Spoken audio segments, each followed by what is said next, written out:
Hello, and welcome back to another episode of Water Your Thoughts. I'm your host, Allie, and I'm happy to have you here. I'm happy to be here. I'm coming at you live from Anchorage, Alaska. They are plowing snow outside, so if that's what you hear in the background, that's what it is. If you hear nothing in the background, then that's also what it is. Anyway, I hope you guys are having a wonderful morning. I know I am. I'm watching the snow fall. I'm eating pre-made overnight oats and drinking my instant coffee. And it is a great, great morning. Got in super late last night or early. I don't know, 3 a.m., whatever that means to you. So I'm just putting together yesterday's episode. And it is a good one. I won't take too much of your time with the intro because I want you to get to the good stuff.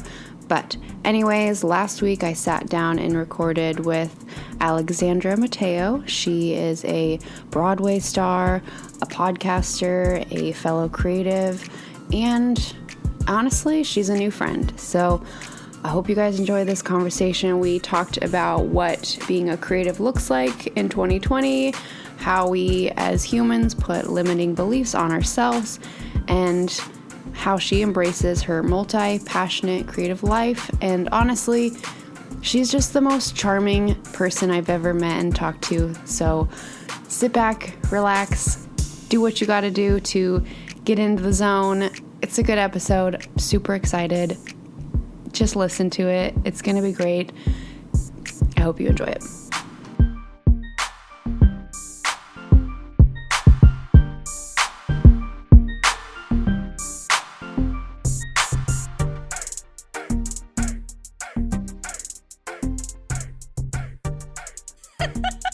I am a sucker for really great marketing, and you have the most beautiful logo, and I love your episode templates, and I just think and I love the way you chat, and I think that and we're both still, I started this in April.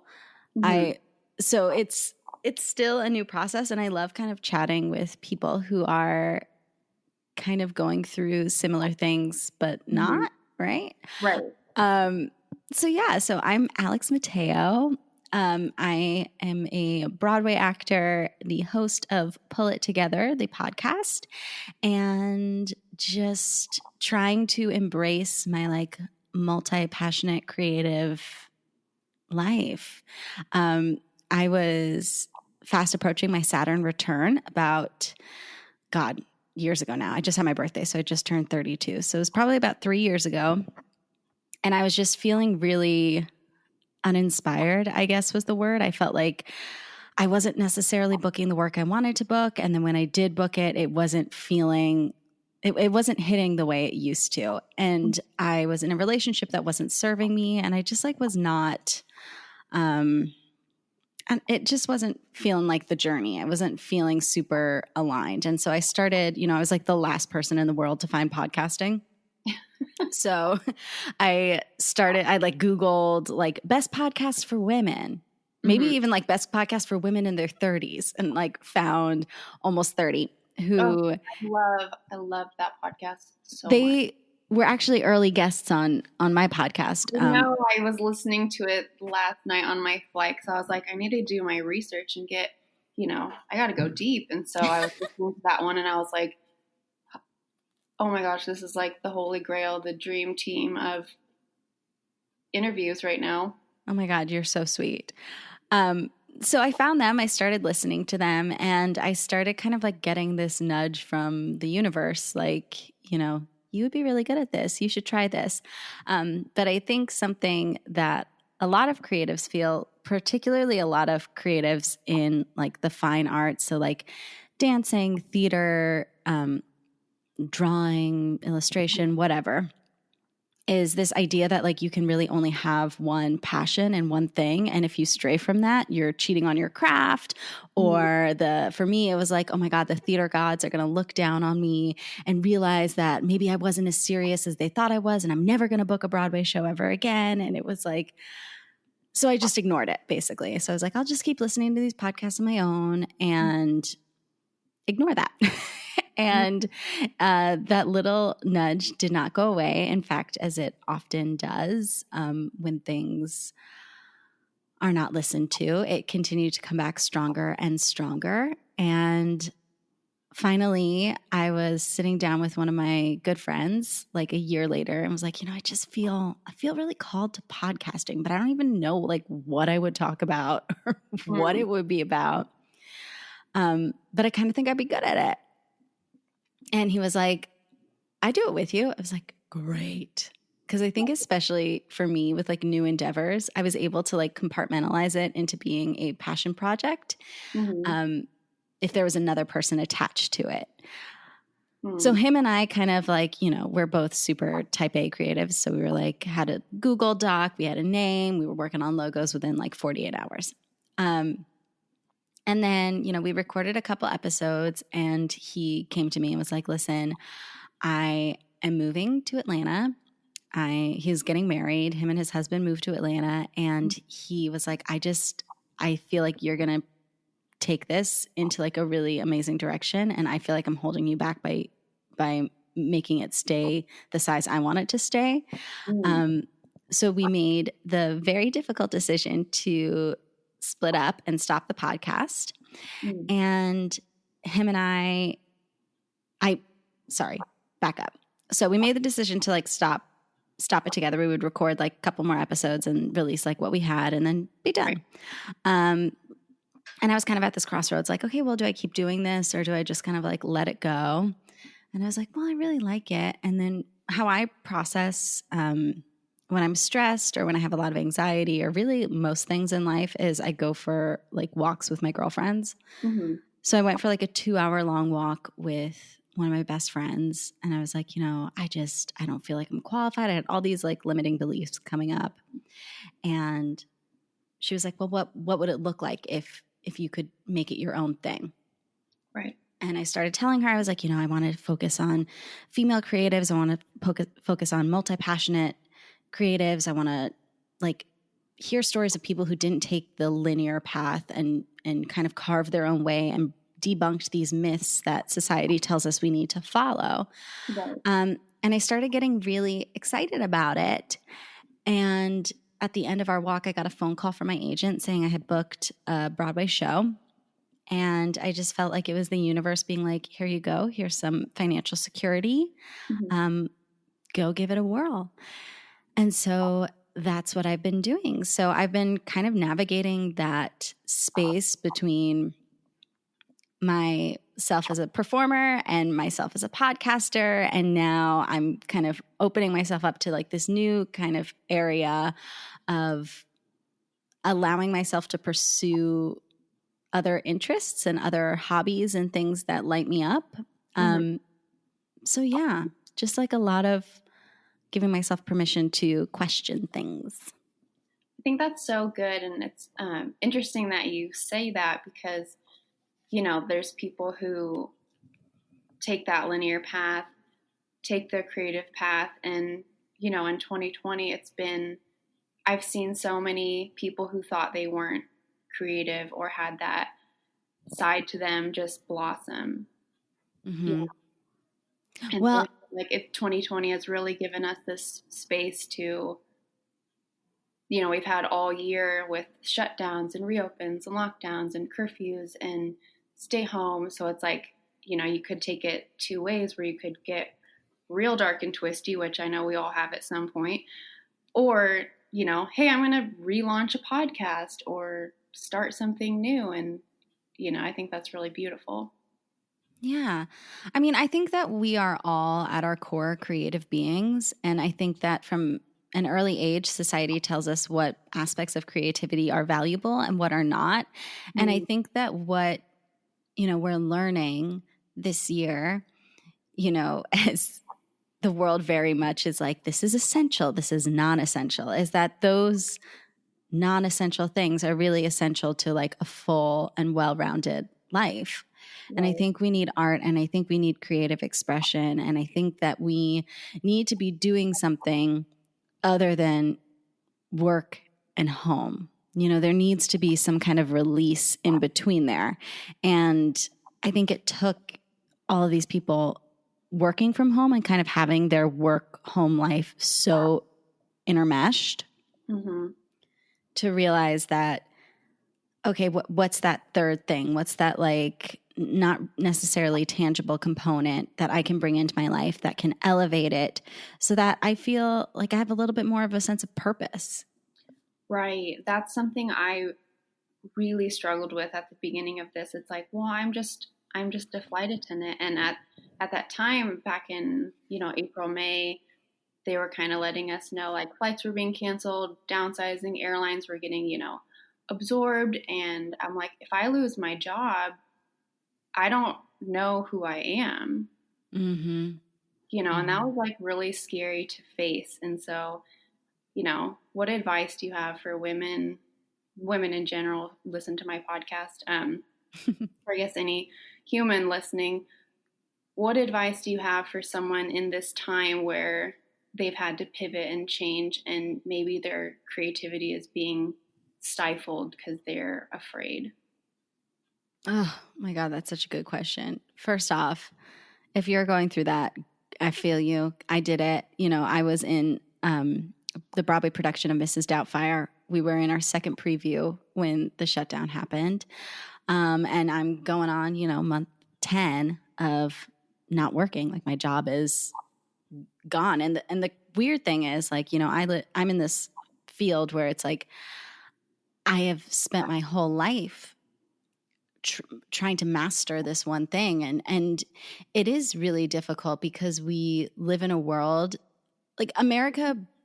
I'm sure other countries do it as well, but really places an importance on what you do for a living, right? Yeah. From the time we're 8 years old, people are like, what do you want to be when you grow up? Yeah. And it creates this really confusing kind of dynamic where it's like you can't really separate yourself from what you do. And I take a lot of pride in what I do for a living. I love what I do for a living. And for a long time, when I wasn't doing it, I'd be very depressed. And not only would I be depressed, I'd feel like I had no worth. I measured my value as a human being based on my productivity in my chosen career path. And when you hear someone else say that, it's pretty fucked up, right? I'm sorry, can I curse on here? Yeah, you totally can. Okay. Yeah. There are rules. So when you hear someone else say it, for some reason, you're like, oh, well, that's crazy. But when you talk about it with yourself and with your own circumstances, you're like, well, no, it doesn't. Yes, it's that way for other people. But not for me. Mm-hmm. And I think that the past however many months, what is time anymore, has given me almost permission in a weird way to look at my other interests. And here's the thing, like not everything needs to be monetized. And I think that we have this really scary thing, at least for me, where I was like, okay, well, if I look at other passions, what if I like it? And B of all, like, I'm not ready to choose a backup plan. I don't want to like pivot. And the thing is like, you can explore curiosities without having to like completely change careers and pivot paths. You can just be interested in other things. I think it's such a simple concept, but one that is really hard to wrap our heads around. And I think if you're someone who has lost their job because of this, or who's feeling really overwhelmed and has a lot of anxiety. I'm one of them. This week has been a rough week for me in terms of anxiety. Because, we're going into December, or we're in December, Jesus.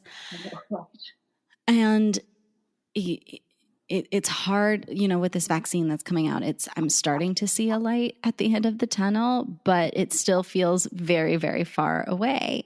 And so those flare-ups happen. Anxiety will happen. And I think it's, how do you like allow fear to happen and not deter you from doing something? Like fear is a totally natural response. Anxiety in the middle of a pandemic, especially in your 30s, like where it in some ways takes away your freedom to dream, is completely normal. It's a really fucked up thing that's happening right now. Right. But it's like, how can we not let that paralyze us? Well, I noticed that the times where I'm really anxious or really afraid to do something is when I know it's like a blockage that if I give in to that fear and don't do it, I know I'm withholding something great, if that makes sense. Like, like this week leading up to this interview, I was like, oh my gosh, I'm nervous. Like the only people that have volunteered to be on my show willingly is, my sisters, my mom, my best friends. And I was like, and this girl wants to come on my podcast. And I'm like, what if I mess it up? What if I sound unprofessional? What if it doesn't work out? And literally up until 30 minutes ago, I was like, should I cancel this? This is crazy. What am I doing? I'm not qualified. Like, no one listens to my podcast. This is a joke. I'm just a flight attendant. I mean, listen to yourself. So my therapist told me something years ago because those are all limiting beliefs that are coming up for you right there. And they're all like, you would never say something like that to your best friend. Oh my God. I mean, I hope you wouldn't. I am like the biggest fangirl for all of my friends wanting to start things, do things, try things. I'm like, wear the hat, wear the shoes, start making bracelets, date that guy, but to me, I'm like, oh no, I shouldn't. That would be so silly, Yeah. So you got to be like your own best friend. You got to be your own hype girl. Mm-hmm. And I was actually talking to one of my best friends yesterday, and it was her birthday. Our birthday is 7 days apart. Amazing. Excuse me. And she was just saying to me, she was like, you're the only person I know who doesn't question me. You're 100% on board no matter what I decide to do. If I want to switch careers, you're like, yes. If I want to move to Switzerland, you're like, do it. I met this man in Switzerland, and you're like, you should totally marry him. Yes, 100%. Mm-hmm. Da-da-da. And she was like, it's just, I question myself so much. It's such a gift that you don't, to have a friend who really just never questions me. Mm-hmm. And I feel the exact same way about her. And the interesting thing is I question myself constantly. And so it's it is such a gift to surround yourself with people who just are your champion. And I totally understand your fear that was coming up for you, because it comes up for me every time I have someone huge on the podcast. Mm-hmm. And I remember when I was interviewing Krista and Lindsay, because they're huge. Their podcast has 1 million plus downloads. It's a huge podcast. And they were the first people I reached out to, and they immediately said yes to be on my podcast. I was like, the fuck? And I was mortified, because I was like, I don't have qualifications for this. Why mine? Why this? And why that? And it's people, this is something that took me a really long time to realize, but is, I think, one of the universal truths. People want you to succeed. People want you to do well. And if other people who don't know anything about you are able to so blindly believe in you, right, or people who do know everything about you are able to believe in you and encourage you, the least you can do is try. Yeah. To believe in yourself. And it's not going to happen 100% of the time. And that's why it's so important to have community and to have people that you can lean on when you're having those moments, because they're going to come up. Mm-hmm. And especially with passion projects, I think they're almost harder in a way, or not harder in a way. They're different, I should say. Mm-hmm. When I started, I had the idea for this podcast when I was doing, I said, my Broadway show. And I was like, great, there's no pressure on it. It could hopefully turn into something. And then, and then maybe a few years down the line, I'll be making all this money from it, and I won't have to worry about, if my show closes, what am I going to do for a living, basically. But then COVID hit, and I'm like, well, that changed things. I ended up launching early. I ended up just kind of diving in, because I had all this creative energy just stuck inside of me. And I was like, well, I need to do something, because I cannot, it's fine for a few weeks or a month or whatever to sit on your couch crying about the state of the world. But eventually you got to pick yourself up and and make some moves. And they don't have to be the right thing. You know, I'm going through this weird transition, I guess, right now where I love podcasting and I think it's so fun.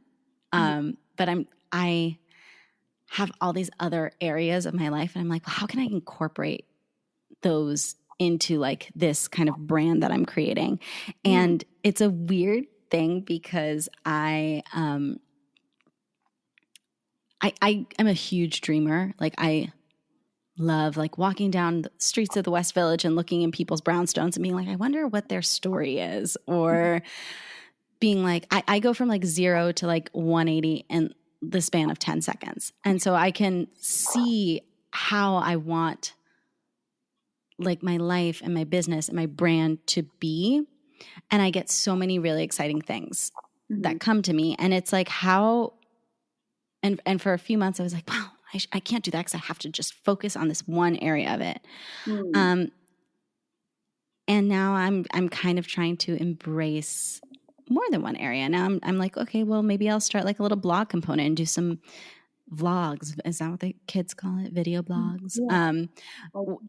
Doing things that I'm really good at. Like like I don't have a lot of skills except for like all of the ones that like don't matter to a lot of people.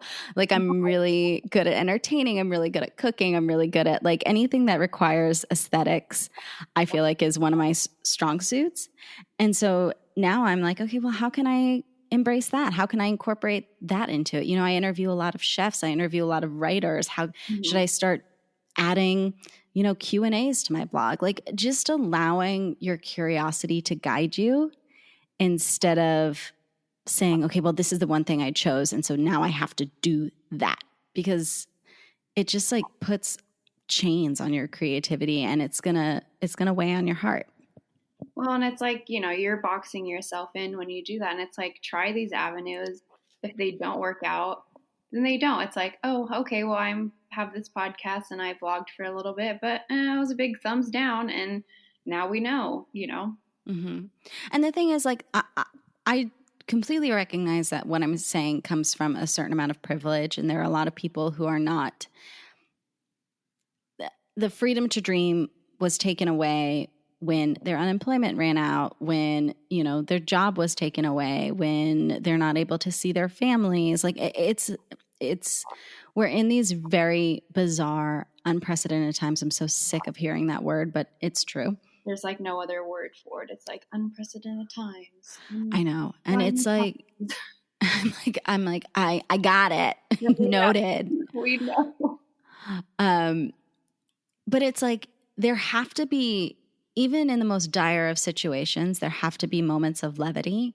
And I think that, you know, I've seen friends who've had husbands pass away. I've seen friends who've dealt with like sick children, and those are really heavy, dark things. And there has to be some kind of release for you, whether that's, you know, having a Zoom call and laughing with your girlfriends, or going on a walk without your phone so you're not constantly scrolling, or you don't have your headphones in. It's just like having a moment of mindfulness and a moment of being able to be present and joyful, even if it's just for like a few minutes a day. Does that make sense? Does that sound totally woo-woo? No, I'm tracking with you. I think it's so important. If we're on the same page, I think, you know, there's so much heaviness going on in the world, and you don't want anything you put out there to be tone deaf. But let me go on a little tangent real quick. You know, I think this is how I see it.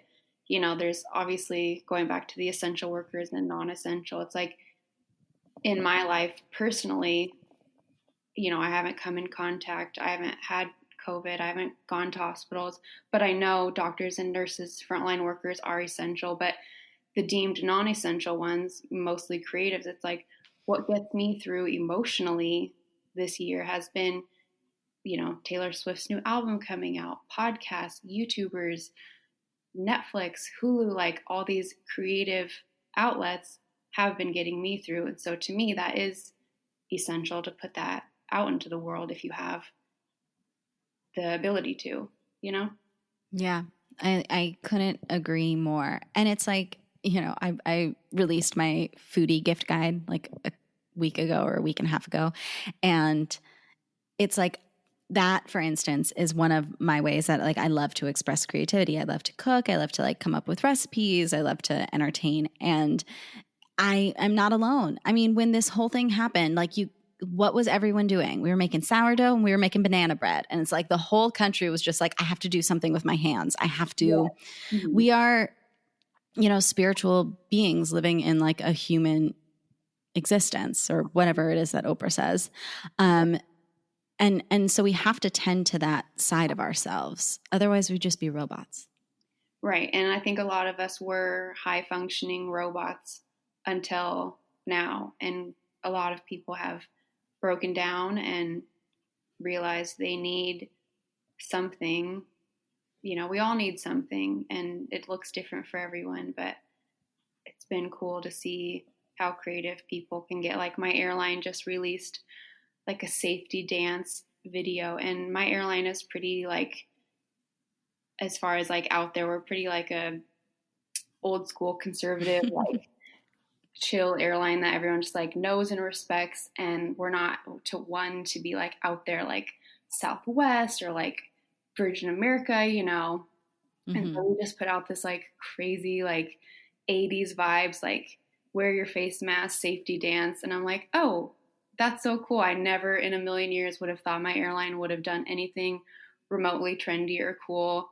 But it's like they've been pressed, and you know, it's like whatever has happened this year has forced them to release that creative side.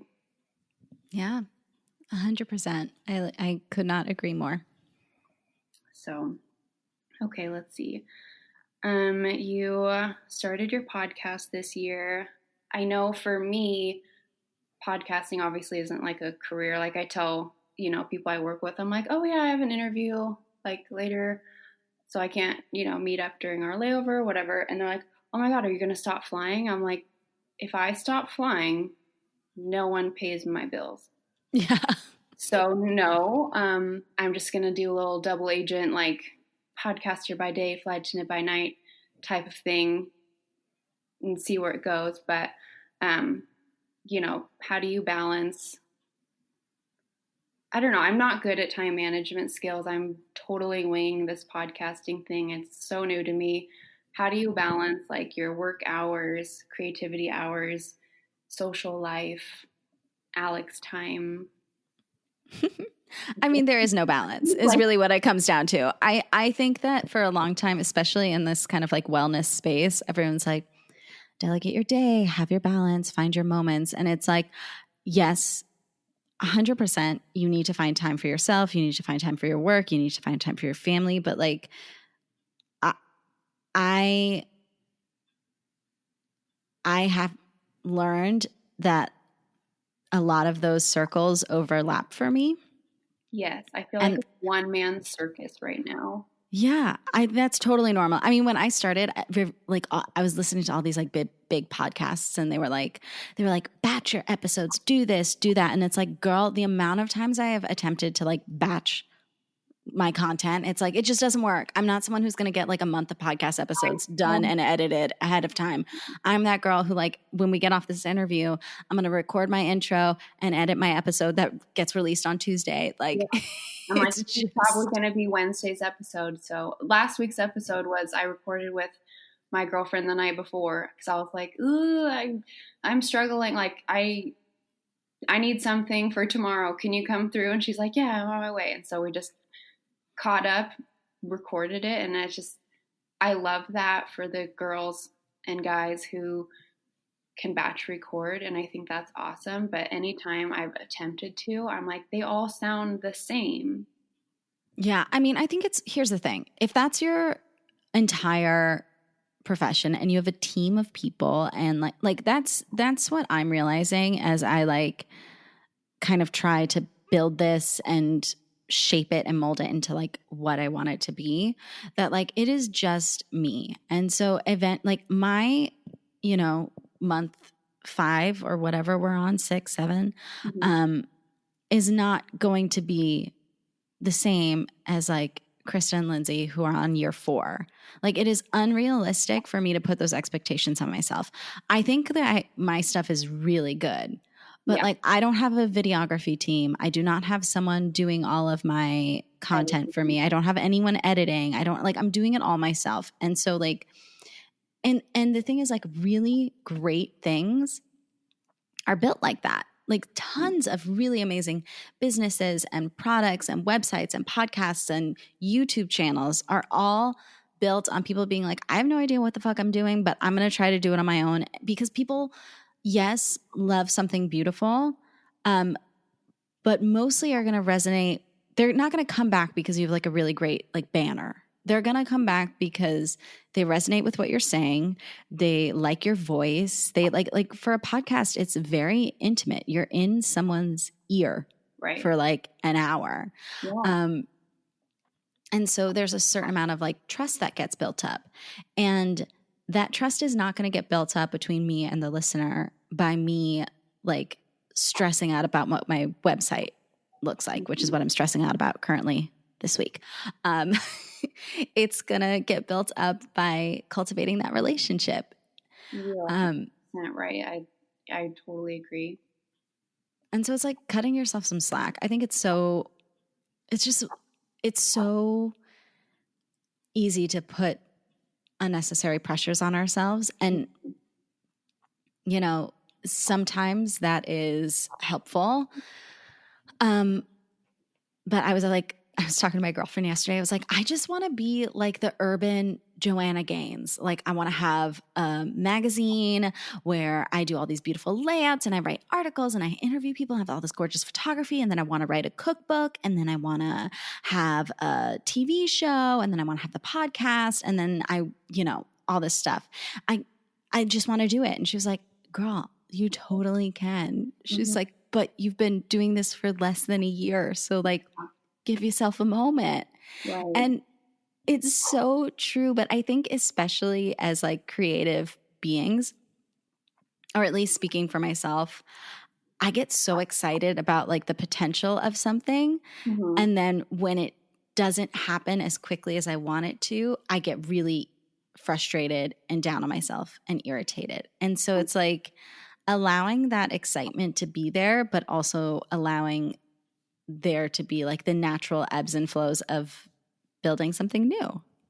Right. And I think, that's exactly how I'm feeling right now. It's like I started listening to podcasts a couple years ago, and, I was listening to all these, like, they'd already been doing it for years, and they, already had 1 billion downloads and subscribers and books and tours and conferences and ladies' weekends and all this stuff. And I was like, I want this. And I want to be that. I want to embody a space, a safe space for people to not feel, so alone. And I want to be that, like, yes girl to people listening to it's like, go do that thing that you love. And if you fail, try again, try it a different way. And, it's been so nice this year to connect with so many people who are kind of on that similar timeline as me, where it's like, hey, I just started this too, and this is what's working for me, this is what's not.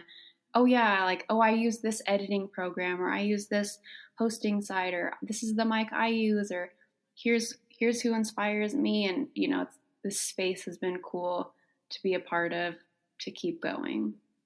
Yeah. And I think that, like I was saying before, like, people want you to succeed. So especially in the podcasting space, I was shocked by how lovely people are and how everyone is just like, yeah, this is how I do this. This is how I do that. And everyone's just like giving away the information. So kind. They're like, oh yeah, this is the mic I use. This is the hosting site I use. I tried this, didn't like it. You should do this. Try this. Go record in your closet so there's less echoey space.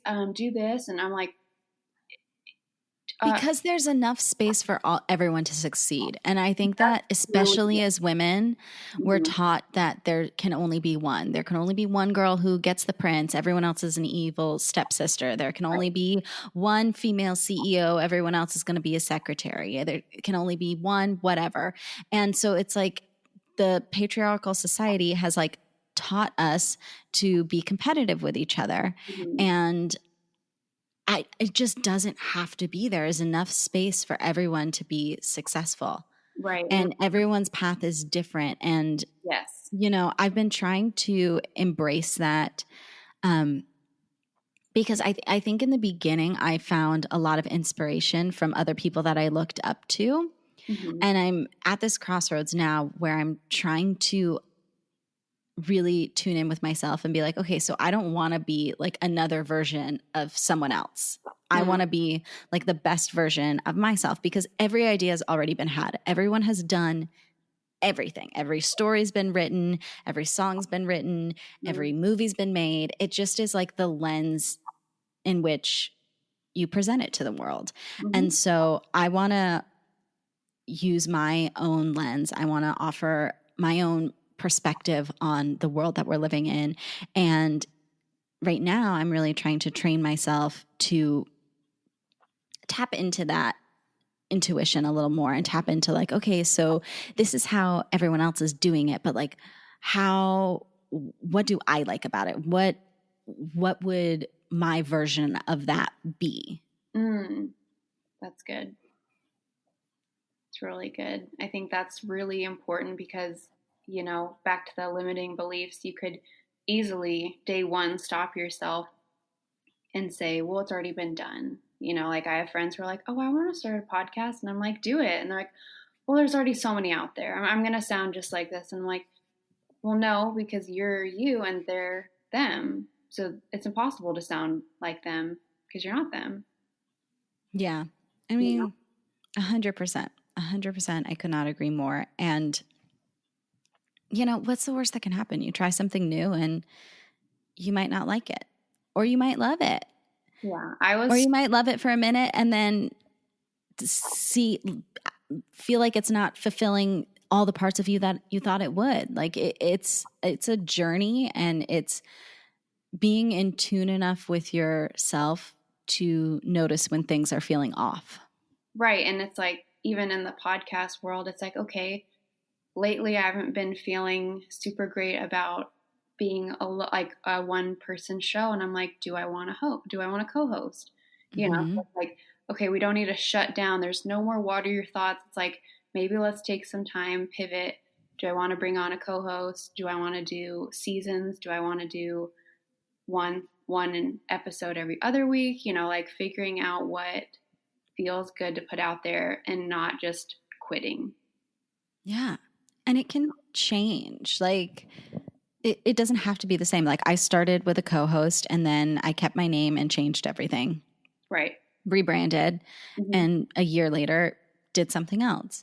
And now I've been doing it by myself for, you know, several months. And I'm like, okay, so what's the next step for me? How do I keep it so that it still feels intentional every time? Because, you know, I think sometimes creatives get like a bad rap for being a little wishy-washy, or for being like, what's the word I'm looking for? From like jumping from idea to idea, being impatient. And it's like, no, we just know what it feels like to live a life where we feel lit up from the inside out. And so when that's not happening, you're like, something's off and I have to fix it.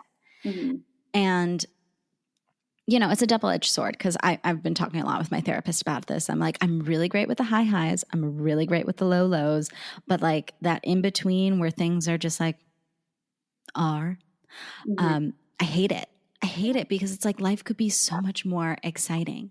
And, you know, I think that, you know, there's two layers to this world that we live in. I think that there is the world that we know and we see and is presented to us, and what our daily lives consist of. And I think there's this underbelly that's not seen, that's so much more beautiful. And I think that creatives look at the world and they're like, it could be so much more beautiful than this.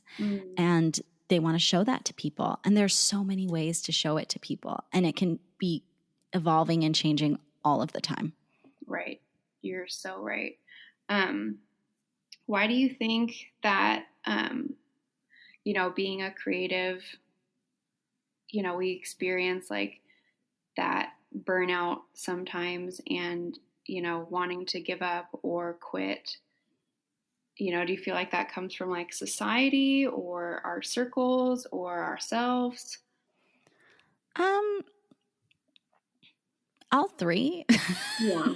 um, yeah, all three. I think that it just comes from pressure in general. I think that, um, listen, I'm a workhorse. I love to like go, go, go, but I notice when I'm putting too much pressure on a creative project or something that's supposed to be filled with joy. And there will always be moments of that. Like life is not just going to be like rainbows and sunshine. Like it's going to be hard at times. Mm-hmm. But it's okay to walk away for a second. It's okay to be like, I have been sitting at my computer for 4 hours trying to like get all this stuff ready. And it's like, I need to be away for a Mm-hmm. minute. Yeah. And it's like burnout is normal, but it's like, how do we recognize those symptoms before we're like in the thick of it? Yeah. Before we like, I just threw my computer off the balcony. I'm done. I'm signing out. How do we stop that? It's hard for me to recognize like I know when I burn out, I just completely shut out. And that's part of the Aquarius in me. I'm like airplane mode, middle fingers to the sky. We're done. See you later. Yeah. I mean, that's got to be such like a nice, like a lovely moment though, to just be able to be like, okay, I'm going to disconnect for however many hours a day. And I'm sure it comes with its own challenges as well. But like if someone can't get a hold of you for 2 hours, like the sky is not going to fall. Like things will be okay. And guess what? If you don't get your podcast episode out on Wednesday, like the world will go on. Everything will be fine. Mm-hmm. Like, we're taught that like ideas and things are so precious and that, we have to like tend to them in a way that if we do one thing wrong, they won't bloom correctly or they won't grow in the way they're supposed to. But like, they're really not. Our ideas are like meant to be thrown around. They're meant to be shaken up. They're meant to be like roughed up a little bit. Yeah. We don't have to like go about life being so precious. We can try things and we can pivot. We can, get really stressed and feel like we want to throw something out the window, and then we can sit in stillness. Like things don't have to be either or. They can be both and. That's really good. I like that. I think it's just because it's like, it's good and bad, but there are no rules when you put out projects. You make your own rules. Yeah. So if you want to, like, I started releasing my episodes at like 10 a.m. West Coast time, but then I'm like, that's like middle of the day East Coast time, and I have tons of listeners and friends on the East Coast or other countries, and I'm like, okay, now I'm going to start releasing them at like 4 a.m. So it's like people can wake up on the East Coast and start their morning listening. And, it's like I didn't have to like get permission from anyone to do that. I just did. And it was fine. And I don't really think anyone even noticed, to be honest. Yeah. I mean, I think that for me, I'm trying to think of how to articulate this correctly.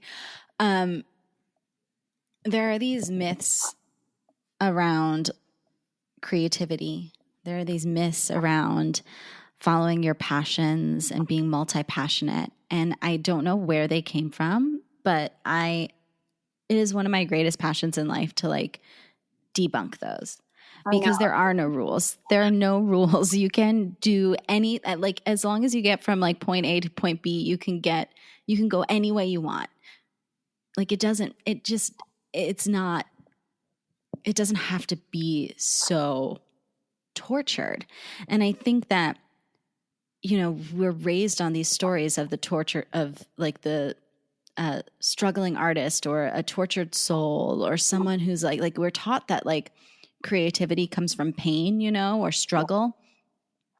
And it doesn't. It comes from empathy. It's coming from saying like, I see someone in this situation and I'm able to empathize with that. But you don't have to be in a constant state of like agony to be able to create something beautiful. That's really good. I was trying to figure out a way to like segue, because I'm like, she's the queen of debunking creativity, creative myths, and I was like, how do we, slide into that? So now that we're here, we've arrived. What are some other myths that you would like to debunk for all the listeners and struggling or empathetic or just humans with beating hearts listening that want to put something out there or that are struggling or just existing? Yeah. So, first off, I'm doing a workshop on the 15th. So, I don't know if this will be out by then, but December 15th, I'm doing it with, oh my God, it used to be Bloom and Grow, but they Gather and Grow. They just changed their name like last week. And I'm like, I want to make sure I put the right thing. Well, I'll put it in the show notes. This will be next week's episode. So it'll come out. Perfect. So it's I'm going to be doing a workshop on like cultivating a relationship with your creativity and developing your own kind of creative process to get you into flow for when you're feeling kind of out of alignment. So it's going to be free. You should sign up for that if you would like to. But one of the big things that I just want to say to anyone listening is that I think so many of us believe that we are or are not creative based on what we do or don't do for a living. And, I said it earlier in this episode, it's like we all have that creative thread that runs within us. And I think regardless of what you do as a profession, you're a flight attendant. I think that you are slaying the game at being a flight attendant because you are tapping into that creative thread. You are using that to greater facilitate and shape your life. So it doesn't matter if you're a lawyer or a vet or a dancer or an actor or whatever you're doing. It's like, how do we live in alignment with our creativity? How do we co-create with the universe? So that's a huge one for me. Another one is this idea that I call being a slave to the muse. This was a big one for me. And I think for a lot of people who are creative professionals, who that is what they do for a living, this idea that we can only have one thing, that we can only love one artistic passion or one creative passion. We can only have one creative passion pursuit at a time. And the term actually came from my friend's therapist because we were talking about this over brunch like years ago. And we were like, oh my God, I was like, I just feel like I have this interest. This was when I first discovered podcasting. And I was like, I feel like I have these interests, but like, I can't do that because I'm an actor and I'll be cheating on the craft of theater and da, da, da, da. And she's like, girl, you're a slave to the muse. You are like, you're putting all your power in this like thing that's has no control over you. Why are you giving it that much power? So it's taking back your power. It's living from a place of curiosity and learning to do that with grace. It's really good. Yeah. I mean, there's a million of them. There's any limiting belief you have related to your creativity, I would venture to say is a myth. Yeah. And I think there's so many, we can make up so many excuses for ourselves why we can't. I can't, I shouldn't know. It's not the right timing. I don't know how. I didn't know. And I tell my friends or anyone, like I'll get messages from girls and they'll be like, I want to start a podcast, but I don't know how. I'm like, do you have a computer? Yeah. Okay, here's a mic from Amazon that's pretty inexpensive, but does the job. Can you invest $30 into yourself? Well, yeah. Then there you go. You can start a podcast. Yeah. I mean, really the most expensive part of podcasting in the beginning is like your hosting platform. Yeah. I had a friend who was a guest on my podcast actually, and she has like an established brand. And she reached out to me and she was like, can we hop on a call and talk about like starting a podcast? I was like, of course. Also, y'all, fake it till you make it. I cannot tell you the amount of people who are like, can we get on a consult call? I'm like, girl, I like just started this thing and I really have no idea what I'm doing, but sure. Yeah. And she was like, I mean, I don't have a lot to invest. Like, how much did it take for you to start? Was it like $5,000? I was like, girl, it was like $35. Yeah. Or I lifted a mic for my boyfriend because I had this idea and I kept it inside for so long and I confided in him. And, last year he got me a mic for Christmas and I'm like, oh, well, shit, now I have to do this. Like the person that loves me the mostest, probably, hopefully, believes in me after sharing one secret with him. And now it kind of put a fire under my butt because I was like, now it was more like, it was like a 50-50 of like pressure, but also like, dang, someone believes enough in me to like get me a cool ass microphone. Yeah. I mean, and isn't that like life affirming? Like, doesn't that just make you feel like, oh, well, and you love that person, you respect that person. Right. So if that person who you love and respect really truly believes that you can do anything that you want to, then like, who are you to say that they're wrong? If they had that thought about anybody else, you would support it. Oh, totally. Yeah, we have these double standards for ourselves that we don't hold the rest of the world to. And, I feel like I'm in a mini counseling session now because I'm like, man, I have so many limiting beliefs that have come to surface just through this conversation. And had I not started this podcast, had I not put myself out there, this wouldn't be happening. And I wouldn't be able to recognize like that, I need to step up my self-affirmation game when I wake up. And, I just think everything, when you are living in alignment with yourself and your callings and your passions, things just tend to fall together. And, I keep having these like me too, or aha, I get it. Or, those little moments, and it feels really cool. Yeah, I love that. I had an interview early on with one of my friends, Ava Johanna. She has the Alchemized Life podcast, which is a really great wellness podcast if you're into that. But I had her on my podcast and we talked a lot about intuition. And I'm like high functioning anxiety human. Like I have a lot of anxiety in my life. And I was talking to her and I was like, I'm so fucking sick of people telling me to listen to my intuition. Cause like, I don't understand the difference between fear and intuition. It's like, it is, I have a thought and I'm like, okay, well, is that my intuition or am I afraid or what is this? And she said, which I found super helpful, and I've used it a lot ever since, your intuition will always speak to you kindly. So if it's a no, it'll be not right now. Or, oh, this is that might be hurtful to someone. Or, so it still can give you a negative, like not a yes. The answer can be a no, but it will come from a loving, caring, soft place. If you have something inside of you that's like, no, not now, dead up, like this really strong, loud response, that's usually fear. And I also heard I wish I could remember who it was. This was years ago. I heard it. I think it was Elise Lunin said that fear is just excitement with the brakes on. And I like live and die by that. So when I get, and those two, there is a very fine line between those two for me. I get so excited about the potential of something. And then it's immediately followed by fear of like, but what if I fail? And I think that fear is normal, but I think like the first step is just acknowledging that that's not intuition. That's not you. That's just you being afraid. And it's very normal to be afraid.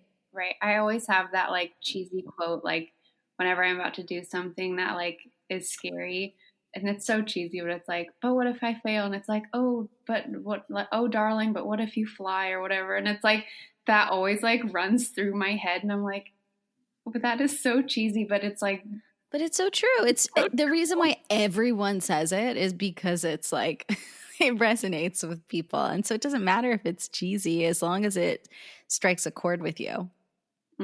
Very true. Yeah, it's some of the cheesiest things in life are so true, and we just have to go with it. I don't want to take up all of your morning. I've been so grateful to have you on my show. Is it a show or a podcast? What do you call it? Do you say show or? I probably say podcast, but I honestly don't know. I think you can call it whatever you want to. I feel like I don't want to sound. I've heard both. Welcome to the Alley Show. Like, what? I have heard both. I have a friend who has like a very successful podcast called the Bloom and Grow Radio Show. And then I think you call it whatever you want. Again, no rules. No rules. Limiting belief. Stop that. I also think for me, how I listen to podcasts, especially like longer ones, I put it on as like background noise. So sometimes when I say things that don't make sense in my own podcast, I'm like, there's a good chance they turned the vacuum on at that point, right? Maybe. Yes. But then I have people who are like, I listen to every single word of your podcast at real time speed. I'm like, oh, good. You're like, cool. I know my mom listens to all my podcast episodes, and I love my mother, but she's like, I noticed you say a good amount. I was like, yeah. That is such a thing. My mom did that to me too. She's like, you say like and a lot. Yeah, that's what she said, like too. And I was like, okay, well, that's how I talk.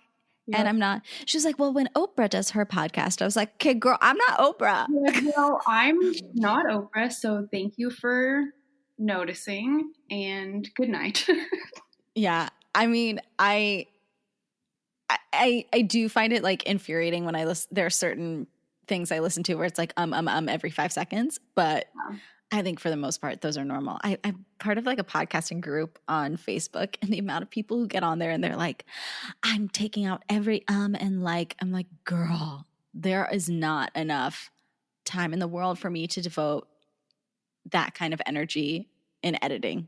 No, it's just never going to happen. And if that is the type of podcast you want, there are so many wonderful versions of that out there on the internet. Mine is not going to be one of them. Mine is going to be more conversations. Yes.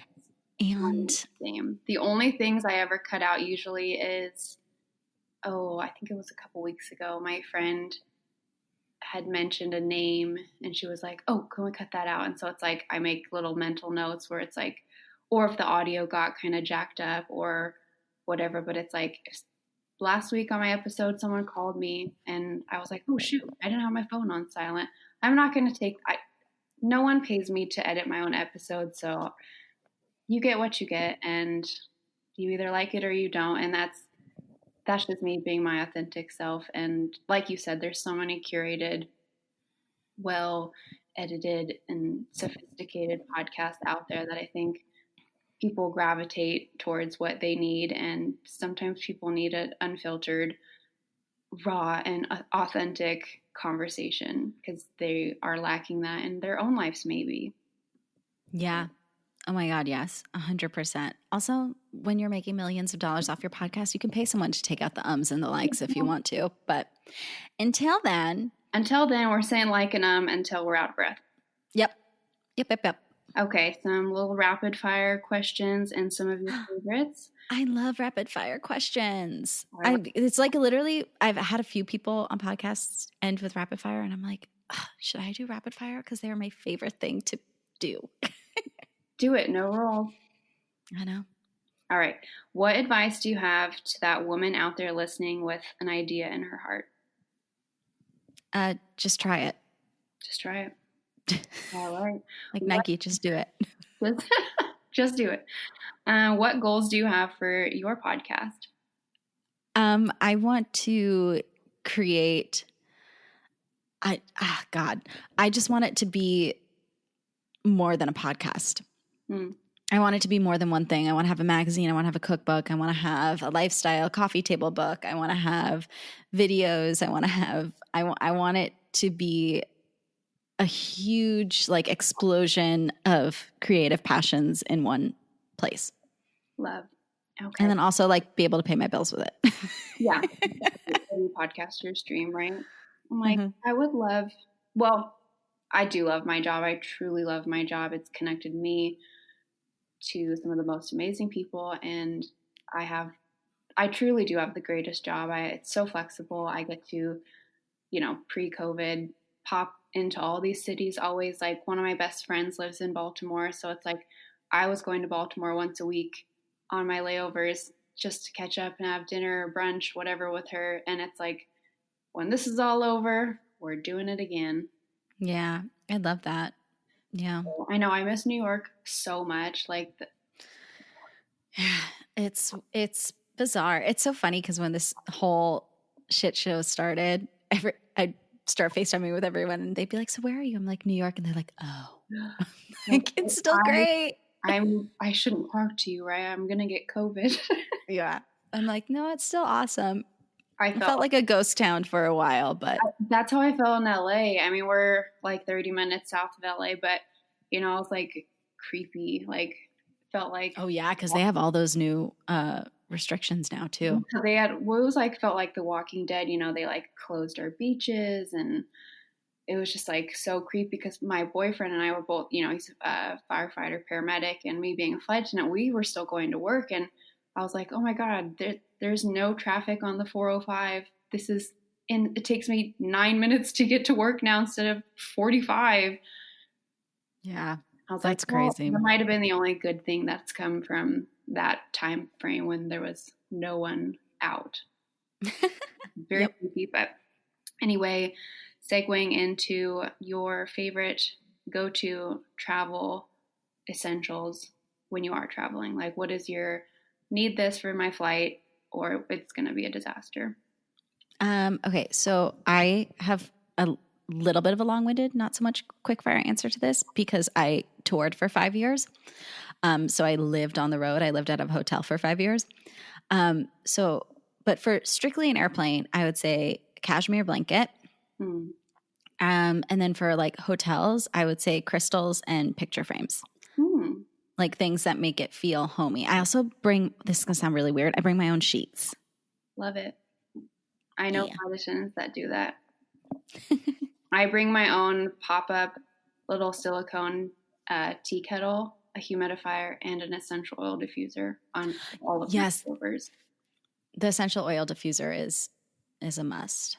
I forgot my humidifier on this trip, and I'm in Vegas right now, and I was in Denver yesterday, and I feel like someone has sucked all the moisture and life out of me. That's like the worst two places you could be without a humidifier. I'm like, who packed my bags? Oh, it was me. Okay.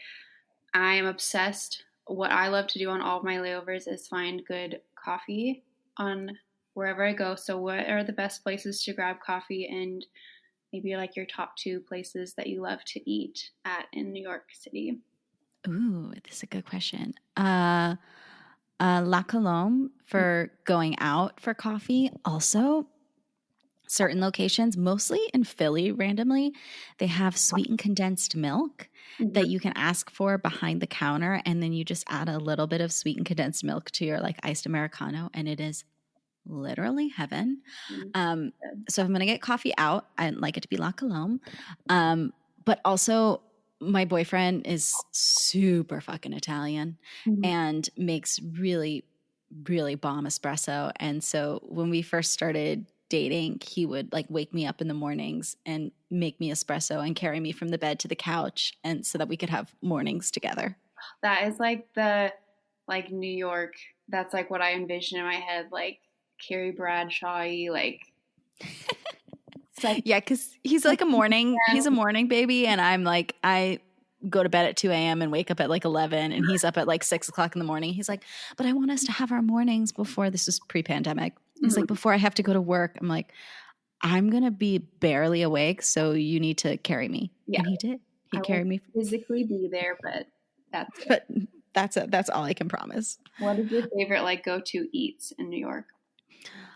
There's so many. Buvette is probably my favorite, like little hole in the wall French place. They serve food till 4 a.m. It's amazing.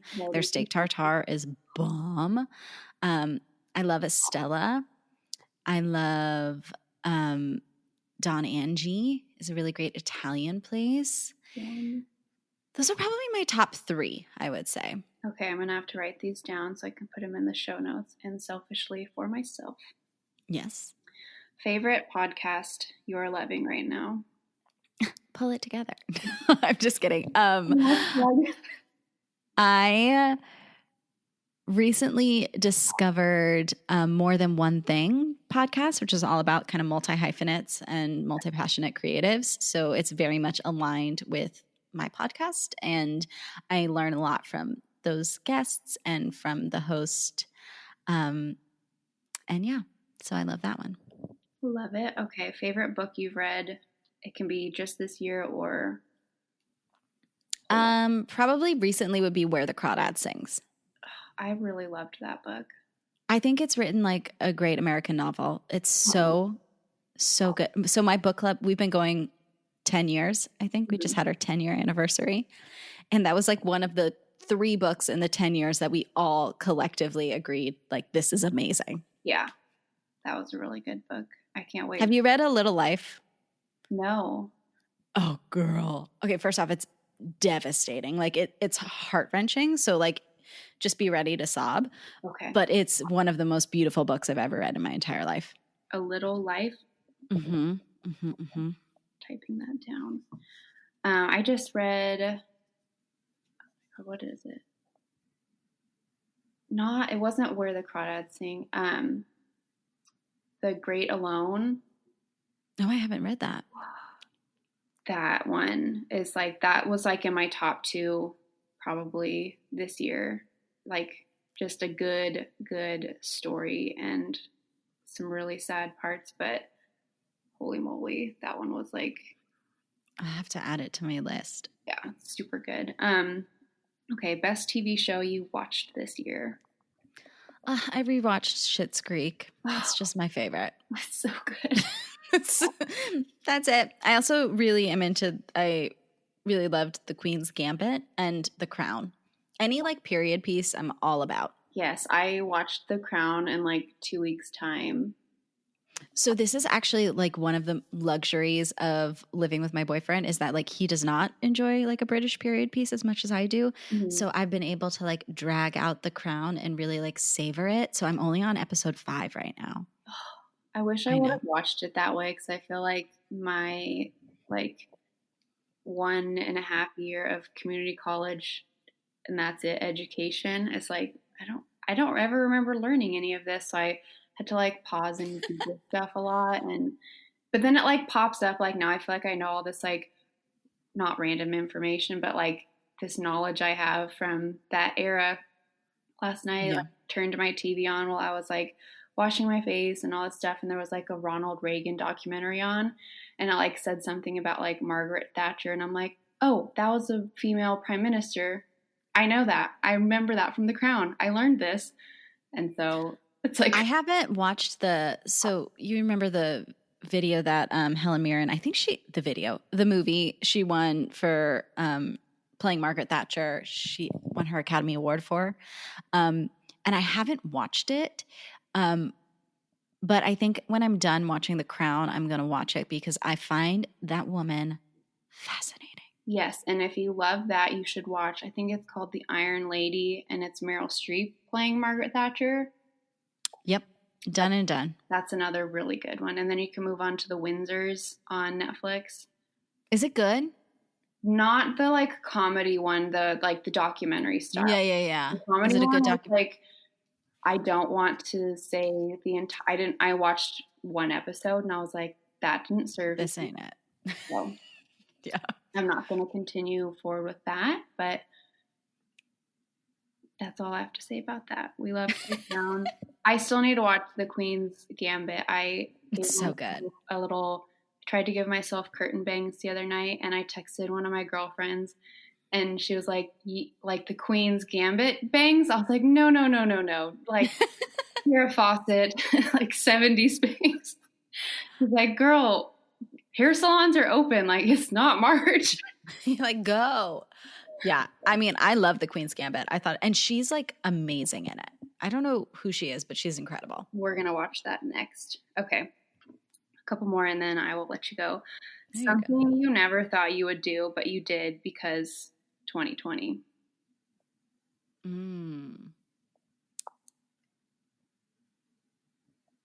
Oh, I don't know if I never thought I'd do it, but my boyfriend and I went backpacking through the Pacific Northwest, and I've become like a little bit of an outdoor cat. So I've been, it's so funny because I don't particularly think of myself as like a crazy adventurer.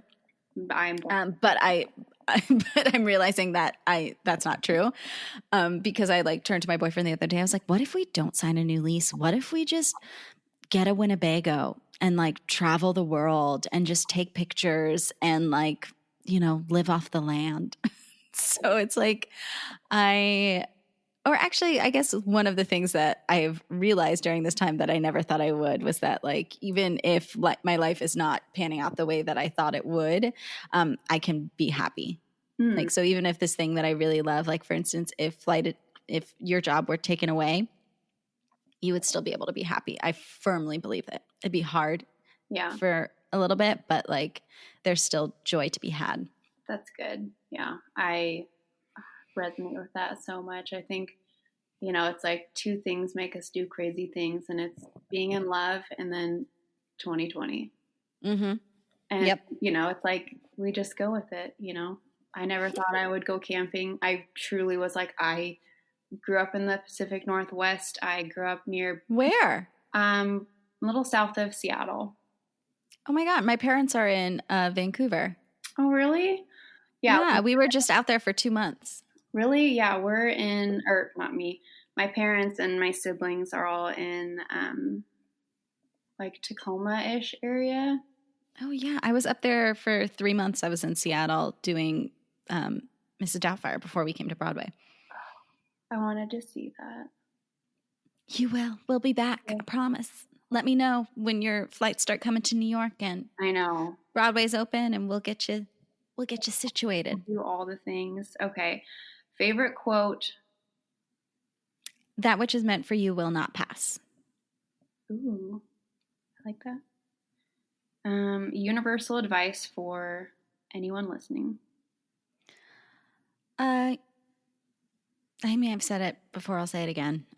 You're allowed to love more than one thing. That's good.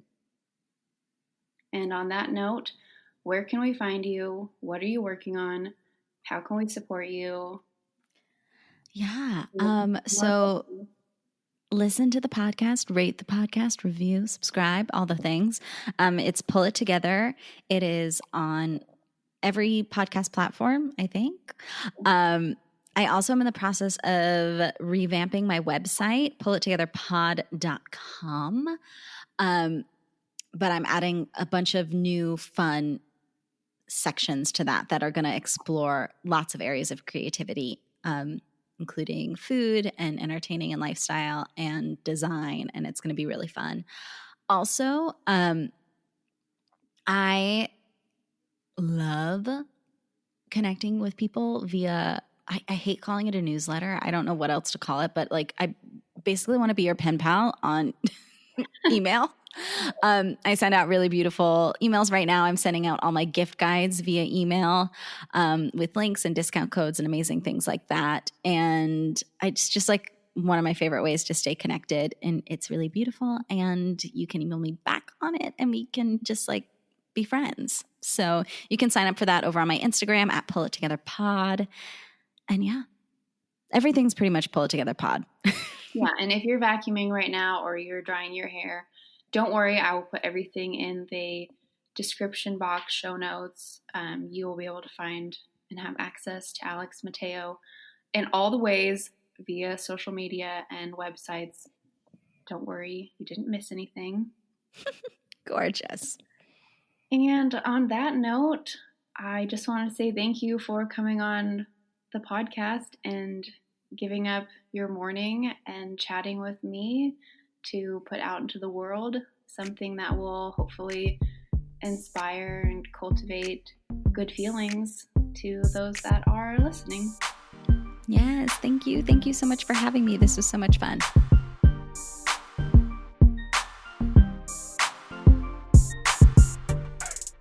Alrighty, guys, that's a wrap. Thank you guys so much for listening and tuning in to today's episode. I really enjoyed this conversation.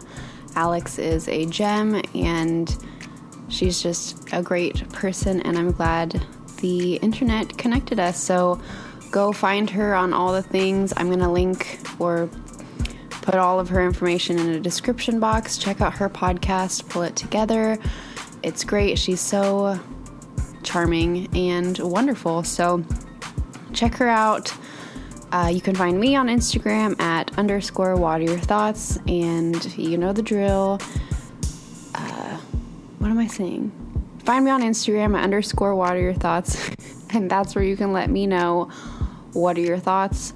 I'm going to go have another cup of coffee because I clearly need it, and I hope you guys have a wonderful, wonderful day. I might even go play out in the snow right now. Love you guys. See you next week. That's all. See ya.